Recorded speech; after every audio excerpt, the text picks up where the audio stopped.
Welcome to the Slop Temple. We pray this video helps. You begin by setting specific, measurable objectives so the AI solves a real problem. Explain what success looks like in numbers. Once done, gather representative data and check quality, remove duplicates, label noise, and obvious bias.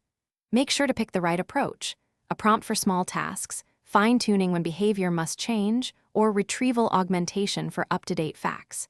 You'll save iterations by defining scope and constraints up front, which speeds every subsequent choice. Next, you design the prompts and pipeline to turn input into reliable output. Include 1 or 2 exemplars and the exact response format you expect. Simultaneously, construct a preprocessing flow, tokenization, normalization, and augmentation, so inputs are consistent. Once pipelines run, implement a /b prompt tests and log outputs with clear metrics like accuracy, latency, and hallucination rate. Make sure to iterate. Small prompt tweaks often yield big gains, and automated tests finally deploy incrementally so you can catch issues early.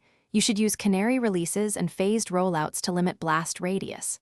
Once live, monitor for model drift, latency spikes, cost overruns, and user complaints, and correlate failures with recent changes.